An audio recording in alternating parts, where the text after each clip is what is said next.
Hey, everybody, and welcome back to another episode of Indie Game Movement, the podcast that talks about the marketing and business of indie games. I'm Andrew Pappas. I'm going to be your host today, and we're going to be talking about how to align marketing and community needs during development. Now, marketing and community management are often the bridge between game developers and their audience, but navigating this relationship during production can be tricky.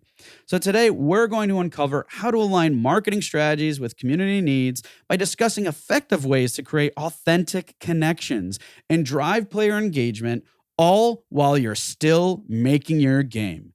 So that's what we're going to be talking about right here today on Indie Game Movement.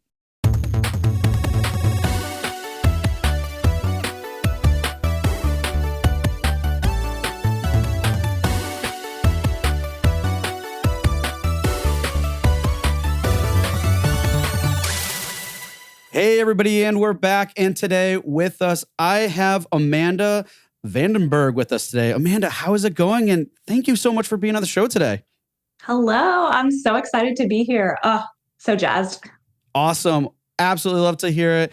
And folks, I hope you're excited too, because there are a lot of interesting things that we're going to dive into today with Amanda that she has prepared and will share with us. But first and foremost, Amanda is a community manager at Monks for, of all places, Google. And I'm just curious, what's Monks? What are they doing for Google? What are you dialing in with them for Google?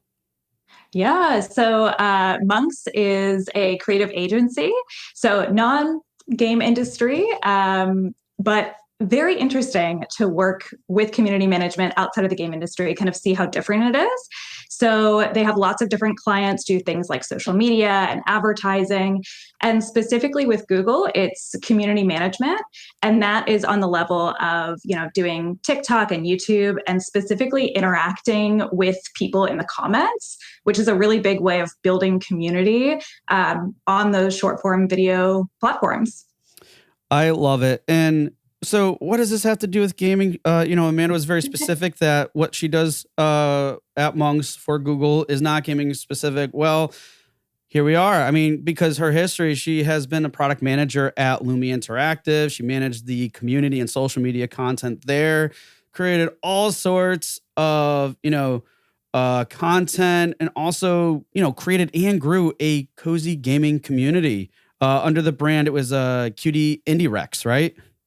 Yeah, that's how I got into gaming. Lockdown 2020, got really into gaming, wanted to share it, and then did this big pivot into marketing and into the gaming industry. And with Kinder World, it was, working there for 2 years, really building the community for that and working on a game that was out. It's a mobile game in early access. So really being able to partner with the community during development while also, making content and marketing the game, which is, I'm so excited to chat about it today. Yes, and I am too, because that's something we're always struggling with is hey, how do I do all this stuff while I'm developing the game? What do I share? How do I go about doing it? What should I... All important questions that we're all faced with. And, hopefully today, and I'm sure we will, provide some clarity around that too. And no small feats in terms of the work that you've been doing. One of the things, with your involvement with QD Indie Rex, you grew their TikTok following like 75,000 within 6 months. That's pretty impressive work. And it's really cool to see that type of stuff. And then also in addition to that, you spoke at GDC. It was just this past, not this current year, last year, 2023. And you were talked about, what was it? The talk was titled Crowd Healing, Forming a Company and a Community Around Kindness, which...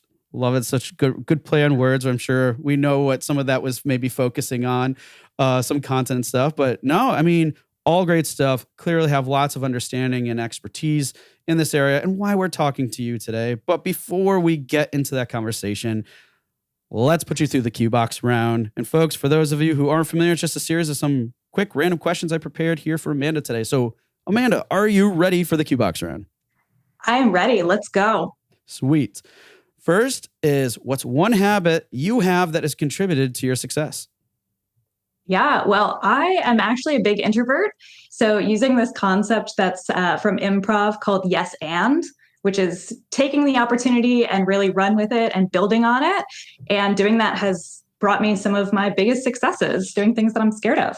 Wow, so great. It sounds like that is an awesome strategy. Just like put you out there, get out of your comfort zone, and just tackle everything. And it's funny because I mean, sometimes we hear and listen to people or talk with them and don't realize that they may be an introvert, and it would be hard to identify. But I think that could be because doing things like that are so beneficial and helpful of personal growth and stuff. So that's really cool. I love that.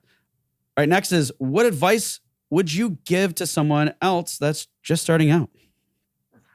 Yeah, I mean, especially in the game industry, networking is very important, but reframing that as networking is just making friends, it makes it a lot less scary. A lot of people in the game industry, we're not going to go to really big networking events. We can connect to each other on social media.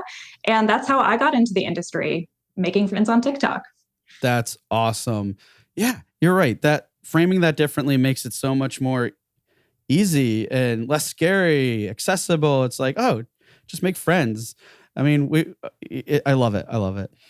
And last but not least, and the staple here on the show, folks, is, what game are you playing now? I am playing an indie game called Love Ghosty. I've been following the development on TikTok for quite a while, and it's a very cute dating sim where you play as a ghost. And it's just adorable. Would recommend. All right, this sounds great. Would it be good for kids? Yes, definitely. Okay, so I might have to share this information with my daughter at the very least. She needs to play Cozy Grove some more, but she absolutely loved that game. I started Love liking Cozy it a Grove. lot too. I feel it's. I'm gonna digress here for a moment, folks. But when you called out earlier with was it QD Indie Rex?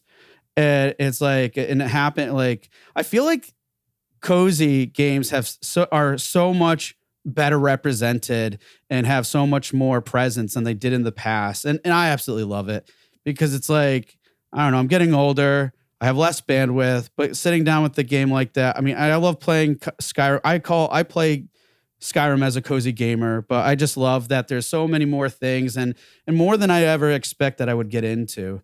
I feel like Yeah. over the years in my older age now, I'm not that I'm ancient. Maybe I am. I don't know, but that I'm more so identifying as a cozy gamer. But I'm not exclusive to any kind. But anyways, sorry. Like I said, I Yeah, digress. same.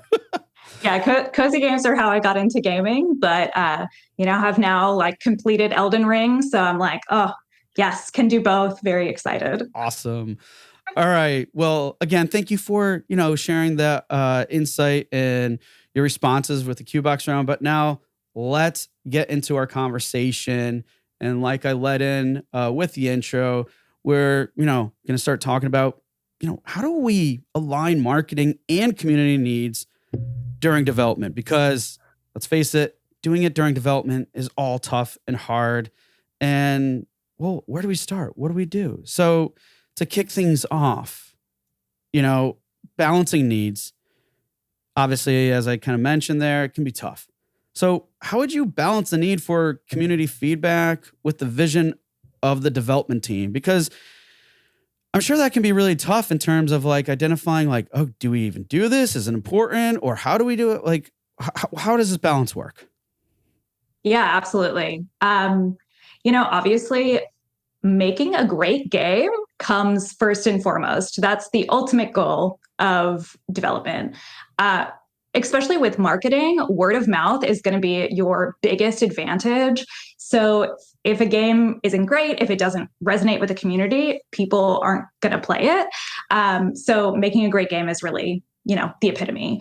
But the community can really help with that because making a game in a bubble, you'll make games for what the development team likes, what you're excited about, but the audience might not resonate with that. And even just bits and pieces like, they might not be the biggest fan of the art style, or, they might not like this way that you're this writing style, things like that. So really being able to work with the community during development, it can just be a form of market research, basically, to Okay. be able to make that game in a way that will really resonate with people. As a community manager, generally they can't come on later in development, but if you do have somebody who's really in tune with your community, it's going to be that person's job to be the voice of the community in the room. But you do need to really pick and choose what's going to be the most important things, right? So what I like to do, working in a live service game, I would, take all of the feedback that we got for the week. I would tally it up, so keep data on it and figure out what are the most requested things, what are the biggest bugs, and really like work with the team to be able to get the biggest bang for our buck. What is going to take the least amount of development and have the most impact to the community. And I think that's a really great way of being able to incorporate that input. And I do want to bring up a great example. Cult of the Lamb TikTok, if you scroll all the way back to the very beginning, they did this as a form of marketing, and the game was already, pretty much fully developed, but it was huge. So the community manager at the time, Jared, Yep. he asked, Jared is great. He asked, here are our characters. What other animals do you want to see? And that was huge because people were so excited to suggest all these different animals. And then he made follow-ups that were like, great, we added this animal that you suggested, even though it was already in the game. But that's something that you can kind of do during development, and people have a real connection to that and think, that they've helped with the piece of this game and you've tailored it a little bit more to what your audience wants. Yeah, and I think that key component here is, what you called out is like essentially it's a form of research. And I think it's probably good to differentiate too, because some people may be thinking this. Community doesn't necessarily mean it's your community, or because if you have no community yet, you're like, well, how can I get feedback if there's no community? But the community audience, those are they can be interchangeable. And I think in all the examples you provided, it's like everything you just mentioned can be applied. And that's why I think it's important to call out where you're like, it's a form of research. And okay, you don't have your community yet. Well, you could still take this and share it. Like you were just calling out before, especially with the example, Cult of the Lamb that, Jared was doing, like, hey, here's that. And that's really creative too. It's like, oh, we already have this. We have some insights saying, oh, I'd love to see this. And then it's like, hey, we took your suggestion, even though it might not have been the case, but obviously they probably made that choice because they had an understanding of what the community, what the audience wanted anyways. And that just reinforces that. And just like you were talking about earlier, resonating and it was able to resonate more because it's like, wow, they're listening to us. And it's like, maybe it was done a little bit preemptively, but they were listening. Yeah, absolutely. And, TikTok we'll talk a lot about TikTok over this chat because that is, what I do all day, every day. But TikTok is a great way of reaching out to people who are new. A lot of the times making a TikTok video, it'll be people who have never heard of you before. And if they're seeing that video, they're probably in your target market. So it is a great way, even if you don't have, quote unquote, a community built up yet, you can just, create a TikTok video, see how it resonates with people, ask for feedback, things like that. Yeah, absolutely love it. Well, now I want to kind of get into some areas around, marketing strategy, right? Because, let's face it, getting out there, having people discover your game, find out about it, probably requires some form of marketing, whatever we encapsulate marketing to be, because there's a lot involved, right?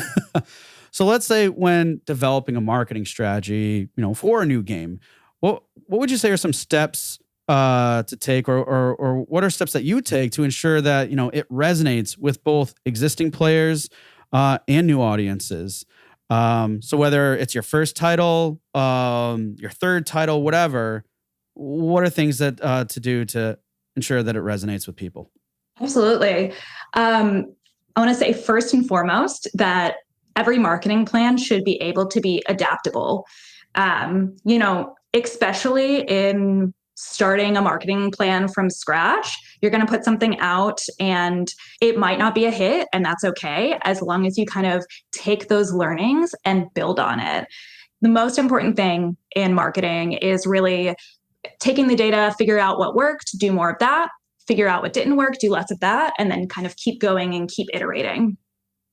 So for the community, to be able to tailor that messaging, I like to have kind of different buckets for where we're doing different marketing. So you'll have those super fans. Those will be the people who are going to be with you from the start, who are really, really invested, and who you kind of want to have in their own space. So generally that would be something like Discord. It can also be Reddit. It can be something where, you create yourself, but those are the people that are going to be really, really involved and really excited.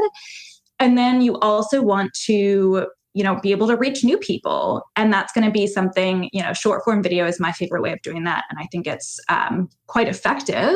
That's going to be on platforms like TikTok and Instagram. And then going back to kind of the being dynamic, if you're on TikTok regularly, you'll know that Duolingo is huge on TikTok. They've kind of built this brand on being like pretty, goofy, really in with the trends, but they weren't always like that. They had content that was pretty flat, not very exciting, and it didn't really resonate with a lot of people. And kind of that shift kind of came from, we figured out something that works and we're going to run with it. And now they're highly successful. So it's one of those things where in a marketing strategy, you can have everything planned out, but once you find something that works, you really need to tailor it to that. Yeah. And I think that last point is important and, really encompasses everything you just said. It's like, it's a process. Just because you have a plan, you kind of work with the plan in terms of it's a guiding source.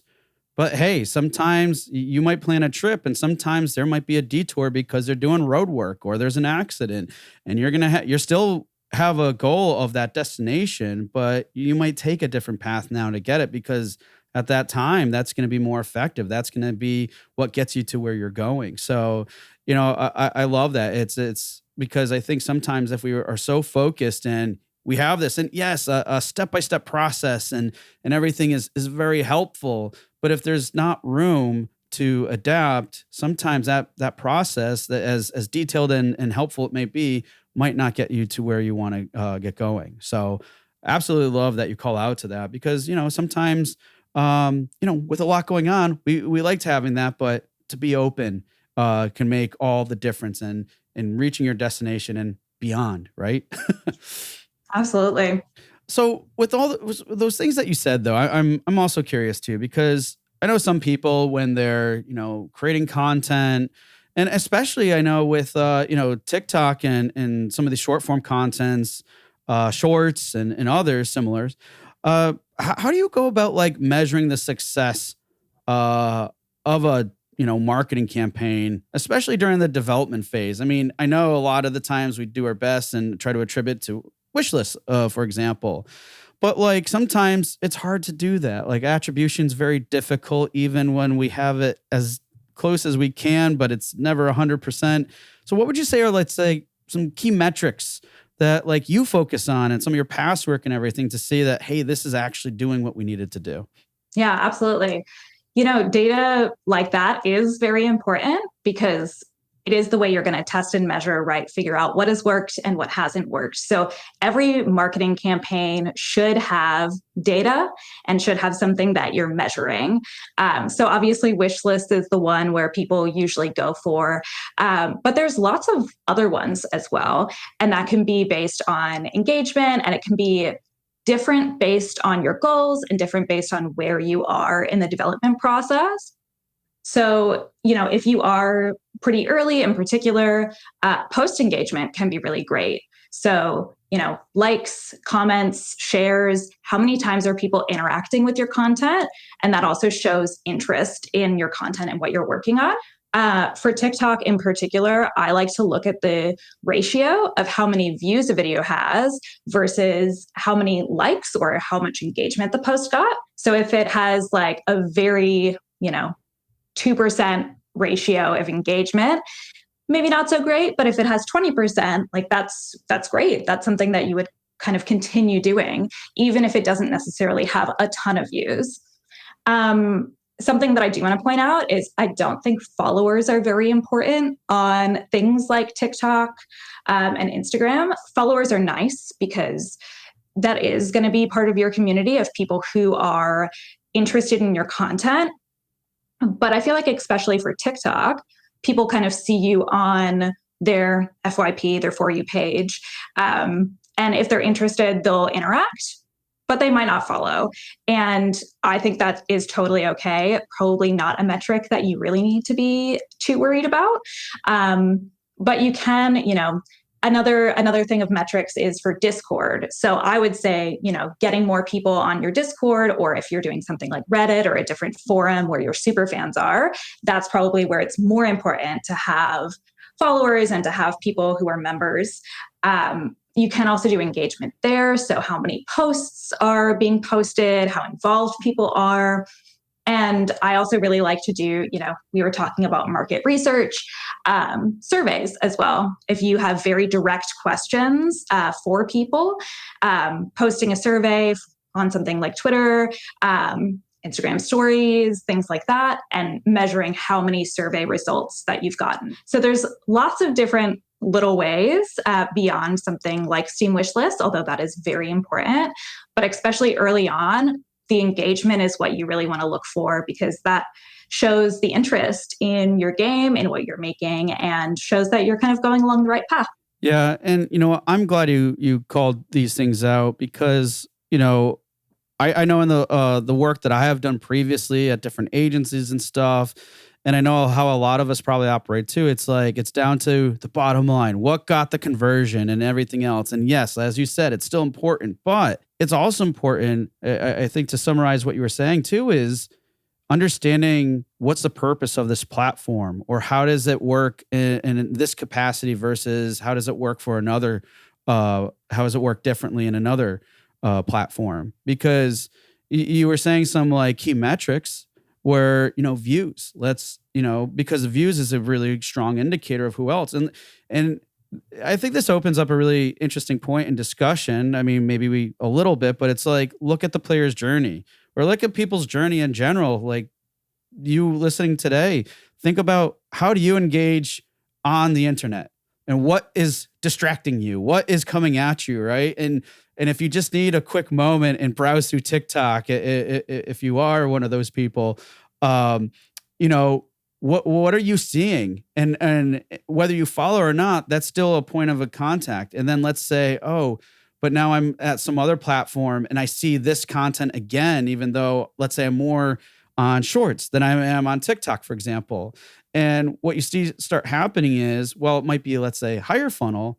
It's still more awareness that's happening, and why these other things. Because if they're sticking around for like the whole length of a video, especially if it's over, a minute or 2 minutes, that's more likely to have create an instance where that person, the next time they see something a little bit different or whatever, can engage. And it's funny, because, and this is why I'm really dialing in a little bit here with this, because while it's about wish lists and it's about those bottom line metrics, it's not always. Because if you go back to the trace, how else are people going to find out about your game and wish list it if these other things aren't happening? And then how are you going to better optimize the performance of those platforms if you're not focusing on the things that are important for each platform and understanding how people interact with them and all these other factors? But I think it's a good way of looking at things a little bit differently, and not just thinking everything's clear cut and the same when it comes to metrics and results. I wish it was that simple, but it's always difficult. And, we're at the mercy of the algorithms as well, as we like to say. Things will be different on TikTok from week to week. But yeah, I think I think an important bit is actually being on the platforms themselves, which I will talk about a bit later as well. And also, another benefit of starting the community and starting this kind of like low key marketing early in development is that you do have all of those touch points. Is that you can make a video and your game comes out 2 years later. But if you've made one video every week, and if somebody's seen that over the course of 2 years, that is so many more touch points that you're able to have versus then, marketing 3 months before release. Yeah, great point. Now, you just mentioned, making a video. So I'm curious now, like, could you like share, discuss, let's say, the importance of content creation? Because I know that's probably a big pain point for some people too, in terms of, let's say, whether you're defining in your marketing strategy or you determine this after the fact. And how would you say it ties into overall community management? Because we're just talking about stuff we're sharing out there, but does it have an impact in terms of the community? And yeah, what should we be thinking about in terms of content in this context? Absolutely. Content creation is huge. People are really looking for authenticity. And that's one of the big advantages that indie games have is that, you're the one who's making it. Everyone has their own story. They're able to share why they're making the game, what they're doing on a daily basis, the behind the scenes. And that's things that people are really craving. I do want to say that TikTok is not what it was in 2020. So I feel like in the indie game space, people are like, make a TikTok and that's how you're going to be successful. And that's just not the case. You can't just make, a video or two go viral and get all of your sales. But I do think that it's still the best way to create those really authentic connections because you can interact in such a very personal way with your community. I do also want to point out that people tend to rely on publishers or marketing firms to create that community or to market in those spaces. And I don't think that they have an advantage in those spaces. I think that you personally and your team are the ones who have that advantage because you know your product so deeply, you're able to interact very authentically. And I think publishers and marketing firms are really good at some of the other stuff, closer to launch, of, doing keys, of doing PR, getting into shows potentially, but that like really like nitty gritty, really connecting with the community. I think that's something that only people on the team can do and people on the team can do really well. So would highly recommend starting that in development, and we'll chat about that as well, of what that can potentially look like. But that's going to be the strongest suit that you have is that authenticity. Yeah, and it's so good you called out to that because I know people will call out, oh, we should be pretty good with our marketing because so and so is going to take care of it. And it's not to say that they can't or they won't do a good job or anything like that, but there's that special component that you called out to, which is authenticity. And I would say even despite their best intentions, it's going to be hard to have them get as dialed in as possible because let's face it, you're not their only client. You're not their only project that they're working with. And while they, I would say a vast majority of them are going to give you that dedication, that time, that support and everything, it's just not really possible for them to get as granular no one is ever going to get to close to your project as you. So the more equipped, the more understanding, the more information and everything that you have about your game, about your project and how you can be authentic is just going to carry so much more weight than anything anybody else can do. So having that kind of as an ace in the hole, I don't know, that's just the thing that came in, is so powerful because it helps you connect better. And also if you know this to a T and have that clear understanding of it, then and you share it with professionals like that are agencies, like that are publishers, it's actually going to help them do their job much better and get you closer to that point where they can be authentic as well. Because otherwise, The dynamics are not just established in a way where that can happen, and it's just organic, and that's part of the process. But there are ways, as you're saying, being authentic can help you get to that point.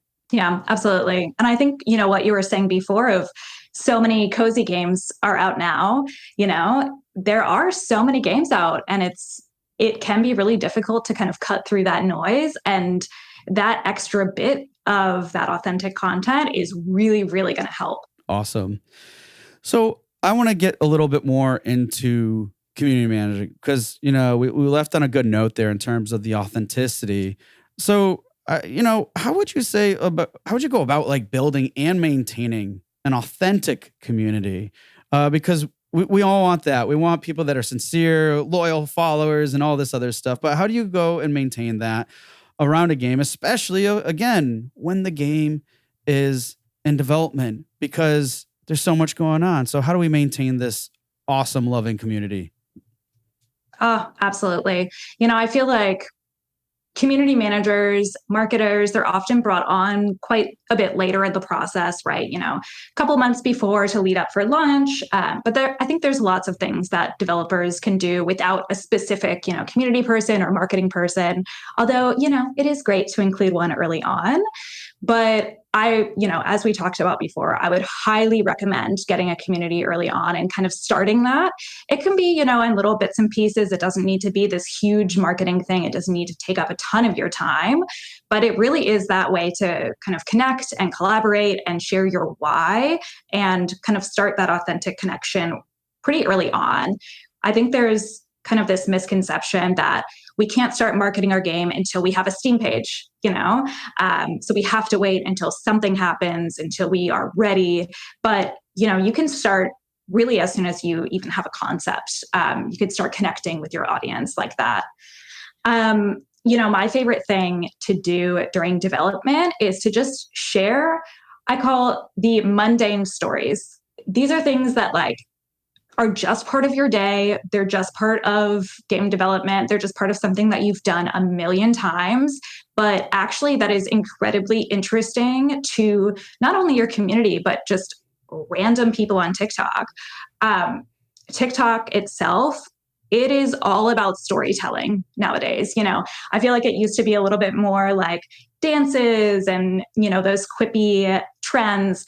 But now it's really about telling stories. And that is when it is going to create that connection to people. When I'm scrolling, I will stop and hear a story that I have no knowledge of and no connection with. And if you're able to do that as a game developer, that is just amazing. So, some examples of this. One of my favorites that I did when working at Kinder World was talking about design fails. Designs that we had put into the game that people really didn't like. And it does feel, first of all, it feels a bit negative, right? We did something wrong. People didn't like this thing.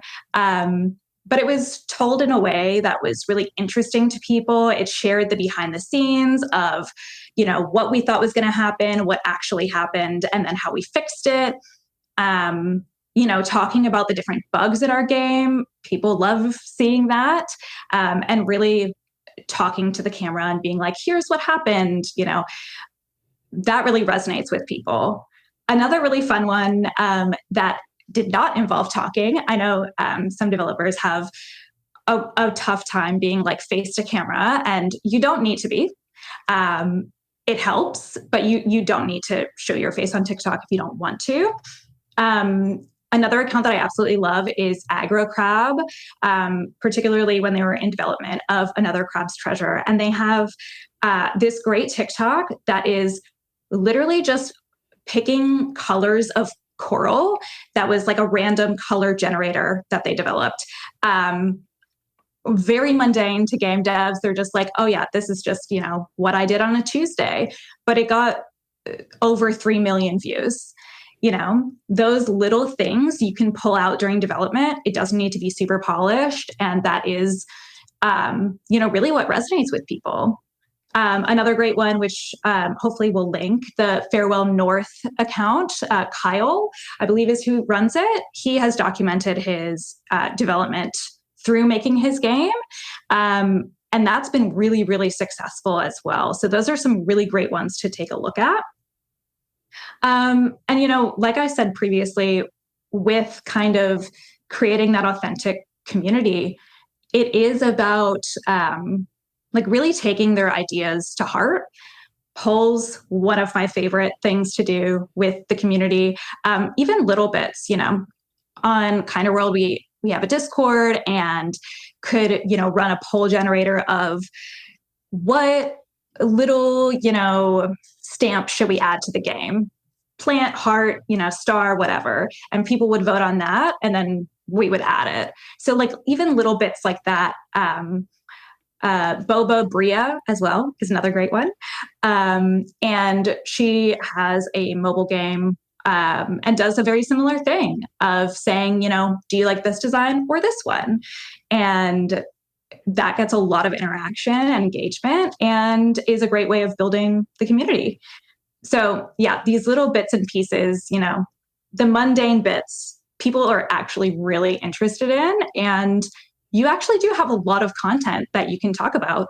Even, if you're in development for, 2+ years, there will be little things that you're able to pull out that people will really connect with. And I love this a lot because I think what a lot of people do when we're thinking about sharing the mundane, right? Well, how is this interesting? This is what I do day to day. It's not interesting. It could be boring. Whatever thing you're thinking about, you're probably right from your perspective, though. Because I think what a lot of people miss out is we're constantly told, and while this is still true, you still need to do these things, where it has to be exciting and riveting and all this stuff. And what are things that do that? Oh, a trailer. Well, you can only make so many trailers. It's not time or cost efficient after a certain point.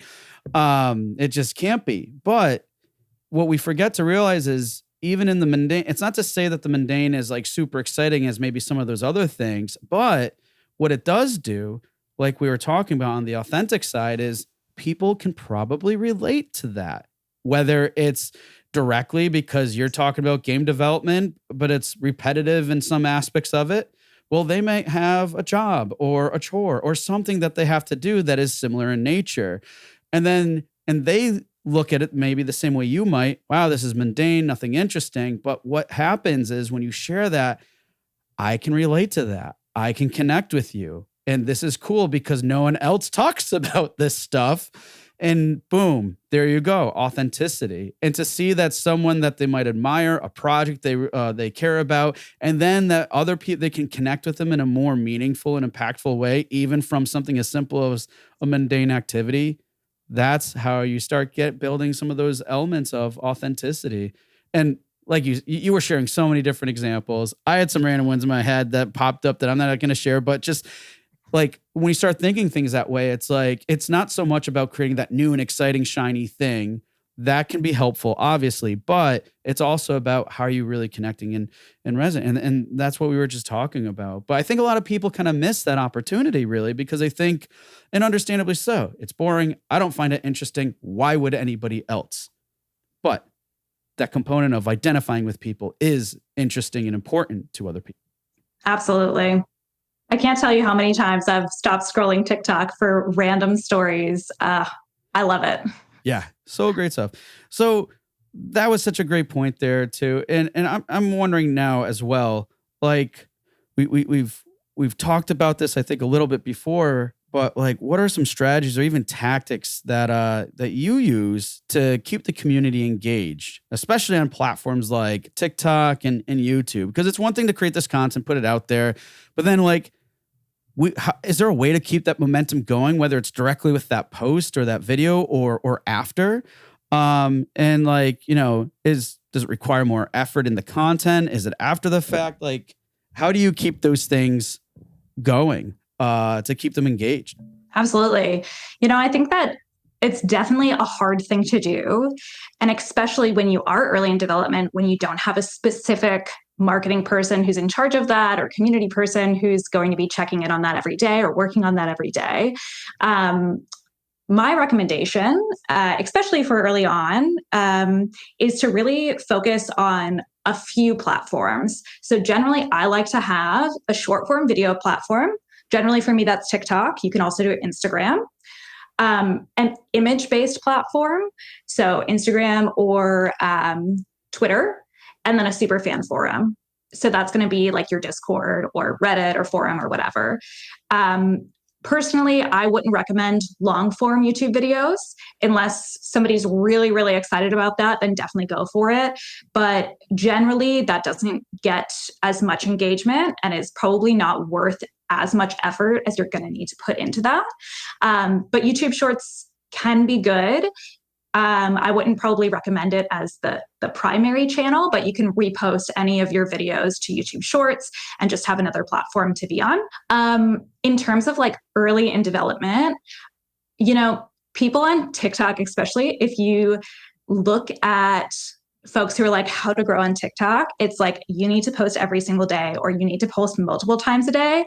And in my opinion, that's just not true, especially early in development. You know, you might want to be doing that in the lead up to launch, but early in development, I would say, you know, you can post maybe once a week on each one of those platforms and like kind of spread it out throughout the week if you can.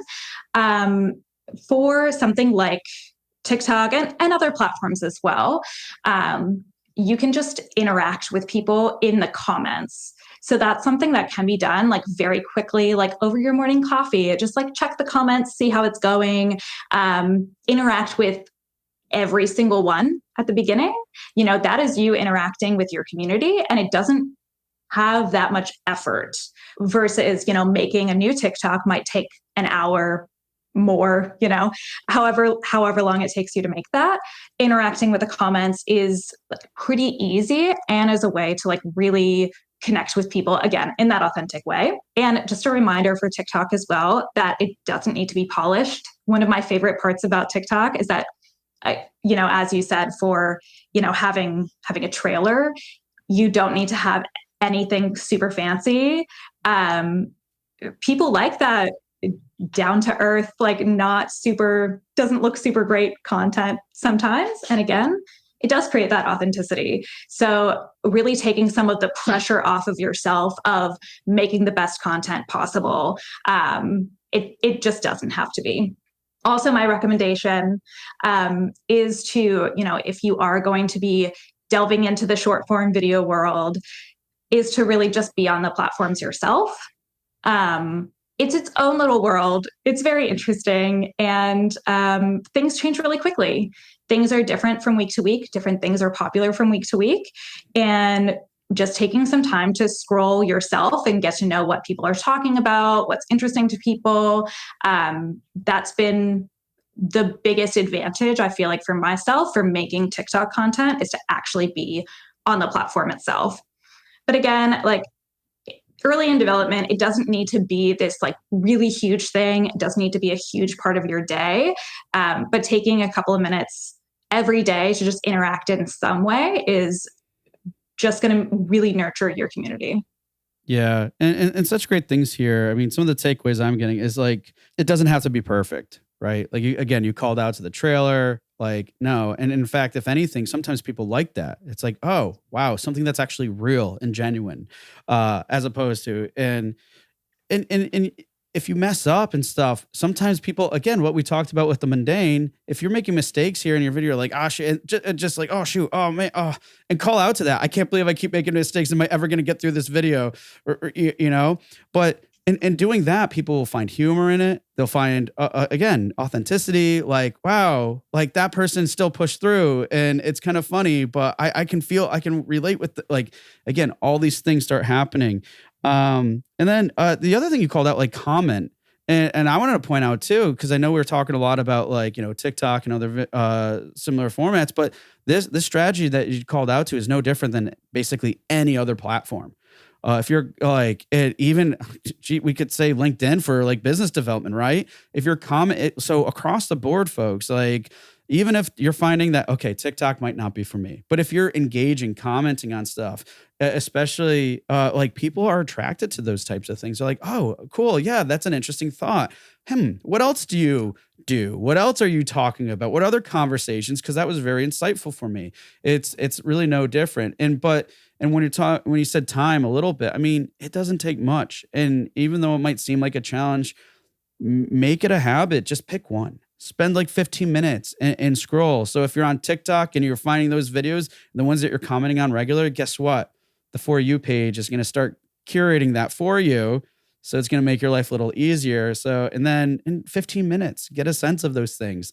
And as you were saying, Amanda, it's going to just start carrying over, giving you more insight, perspective. And who knows? There's so many other opportunities that come from that. That's beyond what we're talking about, marketing and managing your community. It could relate and inform development, possibly. It's so many good things can come out of it, and it doesn't require as much as I think we lead ourselves to believe. Absolutely. And what I'm doing currently in my job can relate to this a lot as well. You said that if TikTok making videos isn't for you, you can still, have a TikTok, throw up a couple of videos, and then go to other people's posts who are in your target market, who are talking about other games, and comment on their posts and interact. That's what I do for big brands. And you can do that for, influencers, for other people who are enjoying the type of game that you do. And that's another way of kind of creating that community and those connections, even if you don't make that short form video regularly yourself. Yeah. And what you were calling out earlier was, hey, even if you do one a day, or one a week or whatever, or just not as frequent as what we hear. It's like, oh, you need to be doing multiple times a day and all this stuff. It's like, that's really not efficient or even possible for, I think, most of us. And even for those that it is, it's like they have a team doing it probably. But even if you're doing it, it's not getting the views you want and all that other stuff. I mean, there are cases where people, they have a library, and guess what? Times change, interests change. You could take that content that did nothing. And I know of people who do this regularly as part of their career. And they're like, hey, let's take this that we did. We see a development happening. Why don't we push that, repurpose it, push it forward again? And boom, those things can take off. And how much effort did it take that time around? No, because you already did the work. You already put that what I like to call sometimes asset library together over time. And you did it just a few times here and there. It wasn't like, all right, let's make all this stuff right away. Because, I mean, even if when you do that, you're more likely to find out that, like, oh, half of the stuff isn't going to even work anymore for whatever the reason may be. So, yeah, lots of cool things that can be done here. Definitely. I mean, I did my, TikTok Cutie Indie Rex. I think it's been, a year or so, maybe 2 years since I've posted, quite a while, and still getting followers and likes from those old videos. Things can recirculate as well and find you. So it's honestly just a great investment, in my opinion. So lots of opportunities out there, folks. So yeah, I mean, do what you can to kind of like consider how can we take advantage of this stuff, aligning the marketing and the community needs, because there's so much out there that we can do. And don't let ourselves create these limitations that may or may not exist. There's lots of ways to overcome them. Well, I know we're coming on time here, Amanda, but before we close, we covered a lot. So any tips, suggestions, advice based off of what we talked about that you'd like to share with our listeners today? Yes, I've got the three main takeaways for you. Awesome. The first, start your community early. You don't need to wait for a specific milestone. It's great for market research and great early in development. Moving into the second one, which is the focus should be first and foremost on making a really good game, but the community can also help with that. Again, market research, get some input from them, and it can actually really help in the development process. And then the third is just, we talk so much about authenticity, but that's going to be your biggest strength. And, that's really what sets your game apart. Absolutely love it. Such great insight, information, and everything else. And on that note, people, just calling out here, if any of you, outside of just, connecting with Amanda, which I know we're going to have her share some links to, there's something you have an offer or something that you're extending to our audience and our listeners today. And what is that exactly? Because I know it could be probably very helpful to some. Yes, absolutely.